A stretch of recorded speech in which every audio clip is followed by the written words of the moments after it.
नमस्कार दोस्तों, मैं हूं शशिकांत कुमार और स्वागत करता हूं आप सभी को ज्ञान सागर के जीके में। दोस्तों, मैं आज भूगोल का ये पार्ट 5वां वीडियो है। ये आज 5वां वीडियो है भूगोल का। तो मैं आज इसमें चर्चा करूंगा भारत के प्राकृतिक प्रदेश के बारे में। भारत के प्राकृतिक प्रदेश यानी नेचुरल एरिया ऑफ इंडिया के बारे में हम बात करेंगे। तो चलिए, वीडियो शुरू करने से पहले आपसे एक छोटी सी रिक्वेस्ट है कि अगर आप मेरे चैनल पर नए हैं तो इस चैनल को ज़रूर सब्सक्राइब कीजिए, साथ में बेल आइकन भी प्रेस कर दीजिएगा, जिससे कि आपके पास नोटिफिकेशन तुरंत पहुंच जाएगा। तो देर न करते हुए आज का वीडियो शुरू करते हैं। और ये वीडियो अगर आप कॉम्पिटिटिव एग्ज़ाम देने वाले हैं तो उम्मीद है यहाँ से क्वेश्चन पूछा जाएगा। ये क्वेश्चन यहाँ से पूछा जाएगा तो ये आपके लिए बहुत ही इम्पोर्टेंट होने वाला है। तो चलिए बात करते हैं भारत के प्राकृतिक प्रदेश। भारत के प्राकृतिक प्रदेश में अगर बात करें तो उच्चावच की दृष्टि से भारत का भूभाग कैसी है। तो अगर बात करें भारत की उच्चावच की दृष्टि से तो भारत में काफ़ी विभिन्नताएं पाई जाती हैं। भारत में काफ़ी विभिन्नताएं पाई जाती हैं। अतः उत्तर में क्या है, हमारे भारत के उत्तर में स्थित हिमालय पर्वतमाला है। यह हिमालय पर्वतमाला जो कैसी पर्वतमाला है, हिमालय पर्वतमाला की अगर बात करें तो यह एक नवीन वलित पर्वतमाला है। कैसे है? नवीन पर्वत है। तो कैसी पर्वतमाला है? नवीन। जबकि दक्षिण में अगर बात करें तो भारत के दक्षिण में प्रायद्वीपीय पठार है। भारत के पश्चिम में क्या है? प्रायद्वीपीय पठार। अगर इस हिस्सा की अगर बात करें तो यह हिस्सा हमारा प्रायद्वीपीय पठार के अंतर्गत आता है। जो प्राचीनतम भूभाग है, जो किसका हिस्सा है? ये गोंडवाना लैंड का हिस्सा है। ये जो प्रायद्वीपीय पठार का जो हिस्सा है वो किस भाग का है? गोंडवाना लैंड का हिस्सा है। फिर यहाँ से क्वेश्चन बनता है कि हिमालय एवं प्रायद्वीपीय पठार के मध्यवर्ती भाग में हिमालय से निकलने वाली विभिन्न नदियों के द्वारा प्रतिवर्ष लाए गए अवसाद के जमने से हुआ है। क्या हुआ है?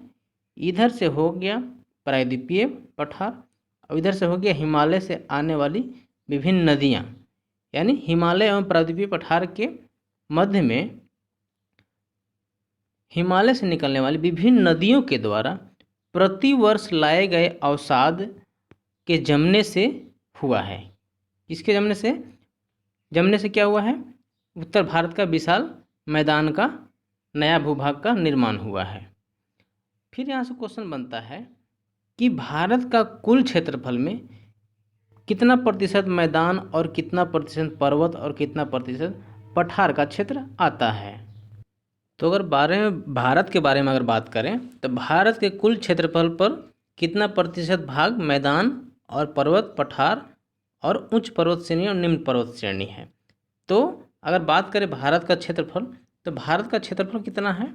32,87,263 पूरा क्षेत्रफल है ये भारत का पूरा। पूरब से पश्चिम और उत्तर से दक्षिण के लिए अगर बात करें तो भारत का क्षेत्रफल इतना है। तो अगर बात करें तो इतना में 32,87,263 वर्ग किलोमीटर में इन क्षेत्रफल में भारत का कुल क्षेत्रफल पर कितना मैदान है। क्वेश्चन ये पूछा जाएगा कि भारत के कुल क्षेत्रफल में से कितना क्षेत्रफल पर मैदान है। तो आपका आंसर होगा कि 43.2% पर भारत का कुल क्षेत्रफल का 43.2% पर क्या है? मैदान पाया जाता है। कितना प्रतिशत पर?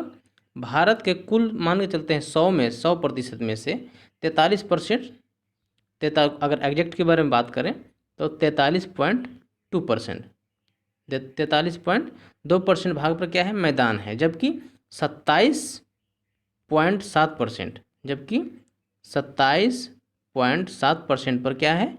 पठार पाया जाता है।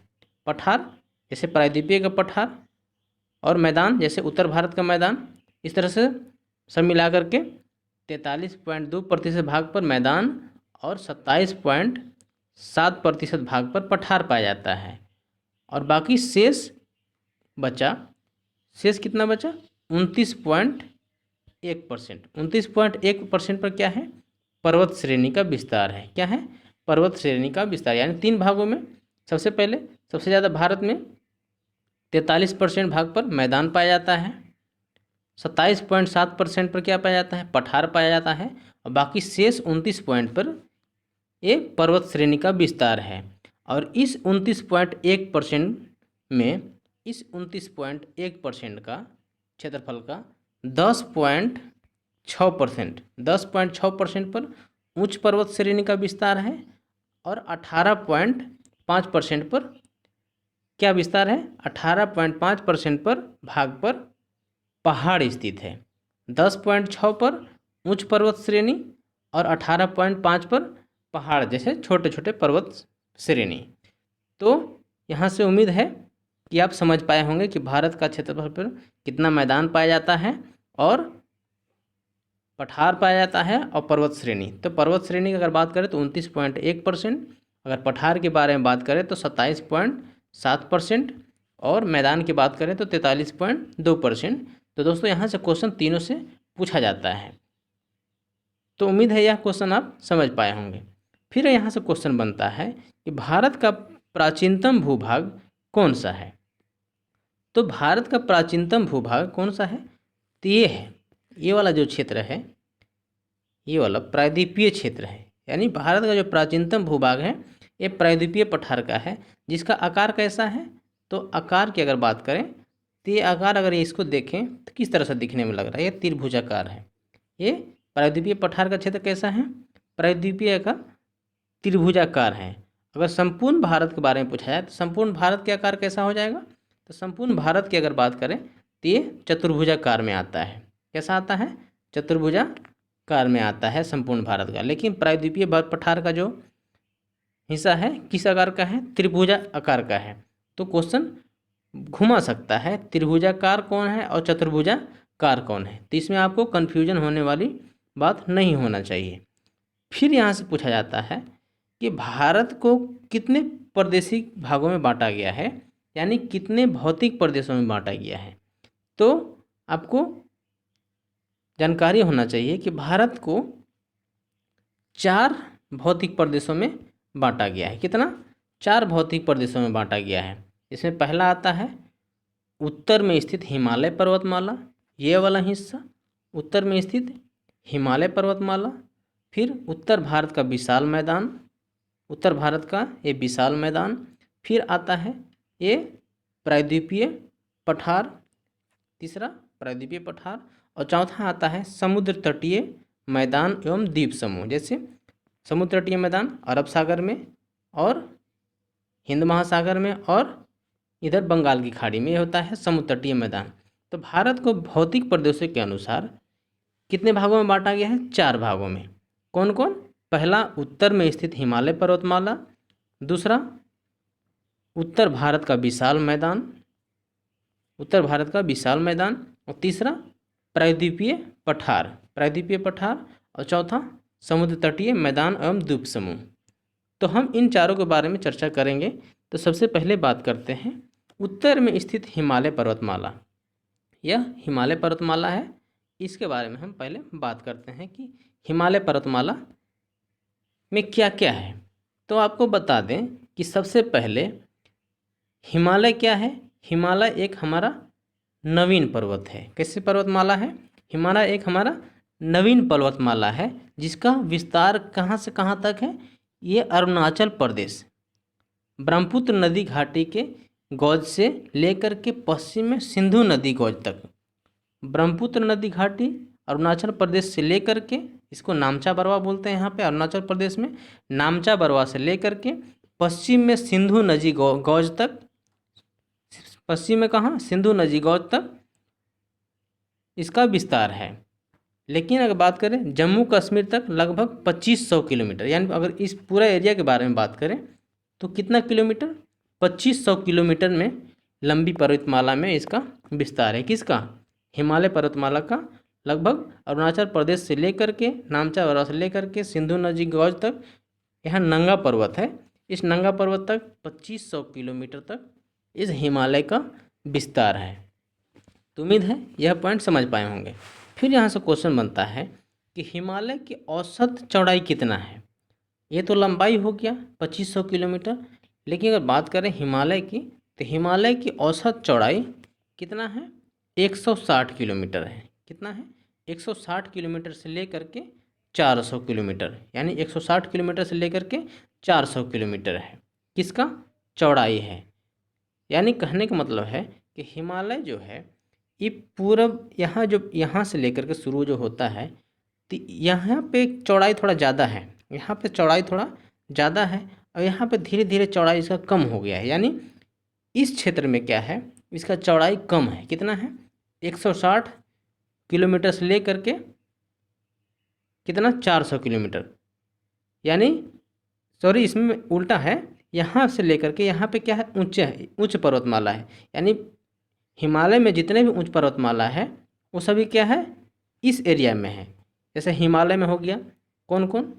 हिमालय पर्वतमाला, मकालू हो गया, नंदा देवी, सब क्या है? इन्हीं पर्वतमाला में विस्तार है। तो क्या है? इसका विस्तार 160 से लेकर के 400 किलोमीटर तक इसका चौड़ाई। अगर पूछा जाए कि हिमालय की औसत चौड़ाई कितना है, तो 160 किलोमीटर से लेकर के 400 किलोमीटर। यानी इस एरिया में चौड़ाई ज़्यादा है और इस एरिया में चौड़ाई कम है। यानी यह सकरा है। और हिमालय कितने भागों में बटा है? हिमालय को 3 भागों में बांटा गया है। महान हिमालय, बृहद हिमालय जिसे ग्रेट हिमालय कहा जाता है, और तीसरा होता है मध्य हिमालय, और चौथा होता है शिवालिक हिमालय। शिवालिक हिमालय। तो दोस्तों यह पॉइंट समझ पाए होंगे। फिर यहाँ से क्वेश्चन बनता है कि इस पर्वत के उत्तर में कौन सा पठार है? यानी हिमालय के उत्तर में कौन सा पठार है? तो हिमालय के उत्तर में तिब्बत का पठार है। कौन सा है? तिब्बत का पठार है। कहाँ है? आप देख पा रहे हैं हिमालय की स्थिति में उत्तर में कौन है? तिब्बत का पठार है, जो दक्षिण में उत्तर भारत के विशाल मैदान तक फैला हुआ है। क्या है? इस पर्वत के उत्तर में तिब्बत का पठार है, जो दक्षिण में उत्तर भारत का विशाल मैदान तक फैला हुआ है। फिर यहाँ से क्वेश्चन बनता है कि हिमालय की औसत ऊंचाई कितना है? हिमालय की चौड़ाई बता दिया, हिमालय की लंबाई बता दिया। फिर यहाँ से क्वेश्चन बनता है कि हिमालय की औसत समुद्र तल से ऊंचाई कितना है? तो आपका आंसर हो जाना चाहिए 6000 मीटर या 6 किलोमीटर। औसत ऊंचाई कितना है समुद्र तल से पूछा जाए तो औसत ऊंचाई हो जाएगा 6000 मीटर या 6 किलोमीटर। दोनों से क्वेश्चन पूछा जाता है। फिर पूछ देगा कि भारत में स्थित हिमालय की सर्वोच्च चोटी की ऊंचाई कितनी है? तो आपको मालूम होना चाहिए कि भारत में स्थित समुद्र क्या है? हिमालय में एक पर्वतमाला है माउंट एवरेस्ट, जो विश्व की सबसे ऊंची पर्वतमाला है। कैसी है? जो विश्व की सबसे ऊंची पर्वतमाला है, और इसकी ऊंचाई कितना है? 8848 मीटर। यानी इसकी ऊंचाई कितनी है? 8848 मीटर। हिमालय की सर्वोच्च चोटी है माउंट एवरेस्ट, जिसकी ऊंचाई कितना है? 8848 मीटर। तो यह पॉइंट समझ पाए होंगे। फिर यहाँ से क्वेश्चन बनता है कि यह कैसी चोटी है? यह विश्व की सर्वोच्च चोटी है। यह हिमालय जो है ना, ये विश्व की सर्वोच्च चोटी है। कौन? माउंट एवरेस्ट, जो किस हिमालय का हिस्सा है? तो पूछ देगा कि किस हिमालय का हिस्सा था। आपका आंसर होना चाहिए महान हिमालय, या आंतरिक हिमालय, या हिमाद्री हिमालय में स्थित है। माउंट एवरेस्ट किस हिस्से में स्थित है?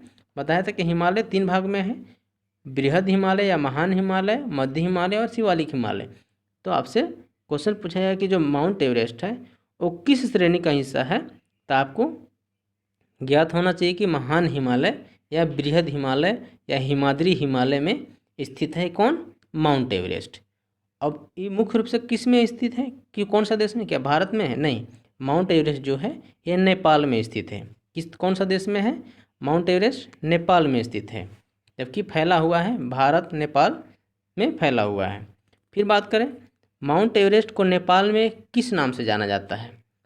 तो बता दें कि आपको माउंट एवरेस्ट को नेपाल में गौरी शंकर के नाम से जाना जाता है। किसे जाना जाता है? गौरी शंकर के नाम से भी जाना जाता है। तो हमने बताया कि भारत को 4 भौतिक प्रदेशों में बांटा गया है। उत्तर भारत में हिमालय और उत्तर भारत का विशाल मैदान, प्रायद्वीपीय पठार और समुद्र तटीय द्वीप है। तो फिर अगर बात करें कि हिमालय को भौगोलिक विभाजन के आधार पर, अभी हम बात कर रहे हैं उत्तर में हिमालय के बारे में बात कर रहे हैं, फिर यहाँ से क्वेश्चन बनेगा कि हिमालय को भौगोलिक विभाजन के आधार पर कितने भागों में बांटा गया है। तो मैंने अभी आपको बताया था कि हिमालय के भौगोलिक विभाजन के आधार पर 3 भागों में बांटा गया है, बृहद हिमालय, मध्य हिमालय और शिवालिक हिमालय, और एक आता है ऊपर में ट्रांस हिमालय। तो हिमालय की अगर बात करें तो कितना हिमालय हैं, 4 हिमालय हैं, ट्रांस हिमालय, मध्य हिमालय, शिवालिक हिमालय, है ना। तो इन चारों हिमालय के बारे में हम अभी बात करेंगे। तो सबसे पहले बात करते हैं ऊपर से। तो ऊपर में आता है किसका हिस्सा है, ट्रांस हिमालय का। तो ट्रांस हिमालय के बारे में जानिए। तो ट्रांस हिमालय क्या है, इससे ट्रांस हिमालय को, यानी इस क्षेत्र को, ट्रांस हिमालय के क्षेत्र को तिब्बतीयन हिमालय के नाम से जाना जाता है। क्यों? क्योंकि उत्तर में क्या है, तिब्बत का पठार है, इसके उत्तर में क्या है, तिब्बत का पठार है, इसलिए इसे तिब्बतीयन पठार या तिब्बतीयन हिमालय के नाम से जाना जाता है। फिर क्वेश्चन बनता है कि यह हिमालय किस सचर जोन द्वारा मुख्य हिमालय से अलग होता है। तो दोस्तों इसको याद रखेंगे, पूछ देता है कभी कोई क्वेश्चन में। तो इसका नाम है Indo suture zone. Indo suture zone द्वारा क्या होता है, हिमालय इंडो सचर जोन द्वारा मुख्य हिमालय से यह अलग होता है। इंडो सचर जोन द्वारा क्या होता है, ट्रांस हिमालय मुख्य हिमालय से अलग होता है। फिर यहाँ से क्वेश्चन बनता है कि इस हिमालय की में कई ऊंची पर्वत चोटियाँ पाई जाती हैं। क्या है, ट्रांस हिमालय में कुछ प्रमुख चोटियाँ हैं, जैसे काराकोरम, लद्दाख, जास्कर और पीर पंजाल। काराकोरम, लद्दाख, जास्कर और पीर पंजाल, ये सभी किसका हिस्सा है, तो यह सभी ट्रांस हिमालय का हिस्सा है। किसका हिस्सा है, ट्रांस हिमालय का हिस्सा है। तो काराकोरम, लद्दाख, जास्कर, पीर पंजाल, यह क्या है, काराकोरम श्रेणी का हिस्सा है, जो भारत की सर्वोच्च श्रेणी है। कौन, काराकोरम। काराकोरम कौन है, काराकोरम भारत की सर्वोच्च श्रेणी है। और यहीं पे पाया जाता है क्या, माउंट केटू। केटू किस श्रेणी का हिस्सा है, काराकोरम श्रेणी का हिस्सा है। यह है काराकोरम श्रेणी और इसी में है माउंट केटू। तो पूछ देगा भारत की सर्वोच्च चोटी कौन सा है, तो भारत की सर्वोच्च चोटी केटू, माउंट केटू। तो केटू कहाँ है, काराकोरम, इसी में है केटू। पूछ देगा भारत का नहीं बल्कि भारत का सर्वोच्च पर्वत कौन है, तो हिमालय का माउंट एवरेस्ट। कौन है, माउंट एवरेस्ट। और यहाँ पूछ देगा भारत की सर्वोच्च चोटी, कभी कभी पूछ देगा कि भारत की सर्वोच्च चोटी, भारत में स्थित सर्वोच्च चोटी कौन है, तो आपका आज आंसर होना चाहिए कंचनजंगा, जो सिक्किम में है। कंचनजंगा सिक्किम में है। फिर यहाँ से पूछता है कि सिंधु नदी जास्कर श्रेणी और लद्दाख श्रेणी के बीच से प्रवाहित होता है। यानी कहने का मतलब है कि पूछेगा क्वेश्चन आपसे कि सिंधु नदी किस श्रेणी से बीच से होकर प्रवाहित होता है, तो आपका आंसर होना चाहिए लद्दाख और जास्कर। इसके लिए आपको कुछ नहीं करना है। अगर आपसे पूछ देगा कि सिंधु नदी किन 2 श्रेणियों के बीच से होकर बहता है, तो आपको याद रखना चाहिए सिंधु नदी में क्या है, जल, यानी सिंधु नदी में क्या बहता है, पानी, है ना। तो पानी में क्या है, जल, यानी लद्दाख और जास्कर के बीच से होकर के गुजरता है। यानी जल में क्या होता है, सिंधु नदी में क्या है, जल, और इस जल के बीच से कौन सा नदी गुजरता है, सिंधु नदी। यानी जास्कर और लद्दाख के बीच से सिंधु नदी गुजरता है। तो उम्मीद है यह आप भूल नहीं पाएंगे। फिर यहाँ से बात करें तो ट्रांस हिमालय के बाद आता है अपना महान हिमालय। कौन, महान हिमालय। तो महान हिमालय के बारे में कुछ मुख्य पॉइंट बात करते हैं। तो महान हिमालय, यह हिमालय कैसा है, यह हिमालय को बृहद हिमालय या हिमाद्री हिमालय या किसे आंतरिक हिमालय कहा जाता है। यह हिमालय को क्या कहा जाता है, बृहद हिमालय को महान हिमालय या हिमाद्री हिमालय या आंतरिक हिमालय कहा जाता है। फिर यहाँ से क्वेश्चन बनता है कि इस हिमालय का विस्तार पश्चिम से कहाँ तक है, तो पश्चिम से पूरब तक इसका विस्तार कहाँ से कहाँ तक है, तो महान हिमालय का विस्तार पश्चिम में एक नंगा पर्वत है। कौन है, नंगा पर्वत है। और नंगा पर्वत से लेकर के पूरब में यह अरुणाचल प्रदेश का नामचा बरवा है। यहाँ पर कौन है, नामचा बरवा पर्वत है। यहाँ तक महान हिमालय का विस्तार है। कहाँ तक विस्तार है, महान हिमालय का विस्तार कहाँ तक है, पश्चिम में लेकर के, कहाँ से, नंगा पर्वत से लेकर के, पश्चिम में नंगा पर्वत से लेकर के कहाँ तक, नामचा पर्वत तक है। तो उम्मीद है यह भी आप समझ पाए होंगे।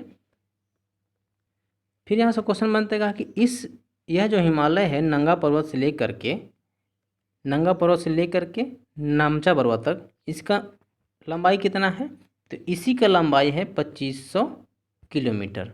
यानी हिमालय की पर्वत की लंबाई कितना है, 2500 किलोमीटर।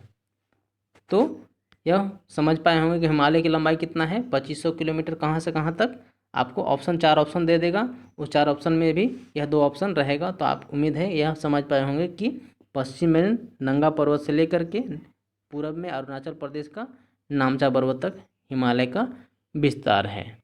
फिर पूछ देगा कि इस हिमालय में ग्लेशियर भी पाए जाते हैं। कौन सा ग्लेशियर पाया जाता है, जिसे हिमाद्री या गंगोत्री ग्लेशियर या यमुनोत्री ग्लेशियर कहा जाता है। क्या, इस हिमालय में कई बड़े बड़े ग्लेशियर हैं, जैसे हिमाद्री, गंगोत्री और यमुनोत्री ग्लेशियर पाए जाते हैं। फिर महान हिमालय के बाद आता है मध्य हिमालय।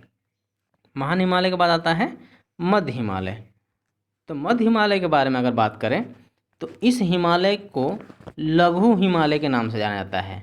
इस हिमालय को लघु हिमालय के नाम से जाना जाता है। आपसे 4 ऑप्शन देगा और पूछा जाएगा कि मध्य हिमालय को किस हिमालय के नाम से जाना जाता है, तो आपके रहेगा ये बृहद हिमालय, महान हिमालय और 2-3 और ऑप्शन रहेगा। तो आपको आंसर होना चाहिए कि मध्य हिमालय कैसे हिमालय है, लघु हिमालय के नाम से जाना जाता है। फिर यहाँ से क्वेश्चन बनता है कि इस हिमालय को हिमाचल प्रदेश में किस नाम से जाना जाता है, धौलागिरी पर्वत श्रेणी या हिमाचल हिमालय के नाम से जाना जाता है। क्या है, मध्य हिमालय को हिमाचल प्रदेश में, मध्य प्रदेश को हिमाचल प्रदेश में क्या जाना जाता है, हिमाचल प्रदेश में धौलागिरी श्रेणी या धौलागिरी पर्वत श्रेणी या हिमाचल हिमालय के नाम से भी जाना जाता है। किसे, मध्य हिमालय को हिमाचल प्रदेश में धौलागिरी पर्वत या हिमाचल हिमालय के नाम से जाना जाता है। फिर यहाँ से क्वेश्चन बनता है कि मध्य हिमालय को नेपाल में किस नाम से जाना जाता है। तो मध्य हिमालय को नेपाल में, यार जहाँ नेपाल में महाभारत श्रेणी के नाम से जाना जाता है। महाभारत श्रेणी के नाम से जाना जाता है किस हिमालय को। 4 ऑप्शन रहेगा आपके पास, तो 4 ऑप्शन में एक यह भी ऑप्शन रहेगा कि नेपाल में मध्य हिमालय को किस नाम से जाना जाता है, तो महाभारत श्रेणी के नाम से जाना जाता है, जो महान सीमांत दरार यानी मेन सेंट्रल थ्रस्ट द्वारा अलग होता है। महान हिमालय एवं मध्य हिमालय किससे अलग होता है, ये रहा ऊपर में महान हिमालय, ये रहा बीच में मध्य हिमालय, ये रहा नीचे में शिवालिक हिमालय। तो आपसे पूछेगा कि महान हिमालय और मध्य हिमालय किस के द्वारा अलग होता है, तो आपका आंसर होना चाहिए महान सीमांत दरार। महान सीमांत दरार, जिसको अंग्रेजी में मेन सेंट्रल थ्रस्ट के नाम से जाना जाता है। महान सीमांत दरार को मेन सेंट्रल थ्रस्ट के द्वारा अलग होता है। कौन, महान हिमालय और मध्य हिमालय को कौन अलग करता है, मेन सेंट्रल थ्रस्ट कौन करता है, महान हिमालय एवं मध्य हिमालय को अलग करता है। तो यह क्वेश्चन पूछा जाता है। फिर यहाँ से क्वेश्चन बनता है कि मध्य हिमालय में कई घाटी पाई जाती है। कौन सा, मध्य हिमालय में कई घाटियाँ पाई जाती है। जैसे में अगर बात करें तो मध्य हिमालय में कौन कौन सी घाटियाँ पाई जाती हैं, आपसे घाटी भी पूछा जाता है कभी कभी कि मध्य हिमालय में घाटियाँ पाई जाती हैं। तो मध्य हिमालय में कौन कौन सी घाटी पाई जाती है, तो कश्मीर में क्या होता है, कश्मीर में, मध्य हिमालय में कश्मीर की घाटी के नाम से जाना जाता है, इसे जम्मू घाटी भी कहा जाता है। काठमांडू की घाटी, काठमांडू के नाम से नेपाल में काठमांडू की घाटी कहा जाता है। कुल्लू और कांगड़ा घाटी लाहौल स्पीति स्थित है। भारत में अगर बात करें तो भारत में प्रमुख पर्यटक स्थल हैं। भारत में क्या है, प्रमुख पर्यटक स्थल हैं, जैसे में मसूरी, मसूरी नैनीताल में, मसूरी, नैनीताल, देहरादून, दार्जिलिंग, रानीखेत सभी में क्या है, इसी हिमालय में स्थित है। यानी मध्य हिमालय में पर्यटक स्थल है मसूरी, नैनीताल, देहरादून, दार्जिलिंग, रानीखेत, ये सभी क्या है, पर्यटक स्थल हैं। तो नैनीताल किस राज्य में है, उत्तराखंड। और नैनीताल किस नाम से जाना जाता है, नैनीताल उत्तराखंड में है। और नैनीताल में है एक जिम कॉर्बेट पार्क। क्या है, जिम कॉर्बेट पार्क, जो भारत का सबसे पहला पार्क है। पहला पार्क है कौन है, जिम कॉर्बेट पार्क। तो जिम कॉर्बेट के बारे में पूछा जाता है, जिम कॉर्बेट कहाँ है, तो यही उत्तराखंड के नैनीताल में है। और मसूरी के बारे में पूछा जाता है, तो मसूरी कहाँ है, यह भी नैनीताल में है। तो कहाँ है, उत्तराखंड में।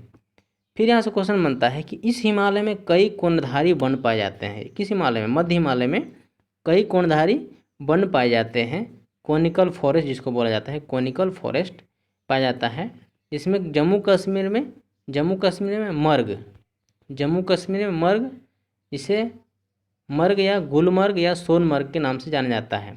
फिर यही मध्य हिमालय में उत्तराखंड में कोणधारी वन को क्या कहा जाता है, उत्तराखंड में बुग्याल और कयाल। क्या, बुग्याल और कयाल। एग्जाम में पूछा गया जा चुका है कि बुग्याल एवं कयाल किस राज्य में पाया जाता है। तो कोणधारी वन उत्तराखंड में बुग्याल एवं कयाल के नाम से जाना जाता है, जबकि जम्मू में मर्ग और गुलमर्ग, सोनमर्ग के नाम से जाना जाता है। तो ये रहा मध्य हिमालय के बारे में मुख्य बातें। फिर आता है यहाँ से क्वेश्चन कि शिवालिक हिमालय। तो शिवालिक हिमालय के बारे में थोड़ा जान ले। तो शिवालिक हिमालय क्या है, तो शिवालिक हिमालय को बाह्य हिमालय या उप हिमालय कहा जाता है। शिवालिक हिमालय को क्या कहा जाता है, बाह्य हिमालय या उप हिमालय या एक्सटर्नल हिमालय के नाम से जाना जाता है। जो किस फोल्ड के द्वारा अलग होता है मध्य हिमालय से, तो मध्य हिमालय से शिवालिक हिमालय किसके द्वारा अलग होता है, तो मेन बाउंड्री फॉल्ट के द्वारा, मेन बाउंड्री फॉल्ट के द्वारा मध्य हिमालय से अलग होता है कौन, शिवालिक हिमालय। और महान हिमालय से कौन मध्य हिमालय अलग होता है, किसके द्वारा, मेन बाउंड्री थ्रस्ट के द्वारा, मेन सेंट्रल थ्रस्ट के द्वारा अलग हुआ था कौन, महान हिमालय से मध्य हिमालय। और मध्य हिमालय से अलग हुआ किसके द्वारा, किसके द्वारा अलग हुआ, external Himalaya, Shivalik Himalaya main boundary fold के द्वारा, मेन बाउंड्री फोल्ड के द्वारा अलग हुआ है कौन, शिवालिक हिमालय। फिर यहाँ से क्वेश्चन बनता है कि शिवालिक हिमालय का विस्तार किन किन राज्यों में है। तो शिवालिक हिमालय के विस्तार पंजाब में, कहाँ, पंजाब से लेकर के शिवालिक हिमालय के विस्तार पंजाब में पोटवार के मैदान से कोसी नदी घाटी तक है। कोसी नदी कहाँ है, बिहार में। यानी शिवालिक हिमालय का विस्तार पंजाब से लेकर के कोसी नदी घाटी बिहार तक इसका विस्तार है शिवालिक का। कहाँ तक विस्तार है, कोसी नदी घाटी तक विस्तार है पंजाब से लेकर के। फिर यहाँ से क्वेश्चन बनता है कि शिवालिक हिमालय का सबसे कैसा भाग है। तो शिवालिक हिमालय का सबसे नवीनतम भाग है, सबसे नवीनतम भाग है। इसे एक्सटर्नल हिमालय के नाम से या बाह्य हिमालय या उप हिमालय के नाम से जाना जाता है।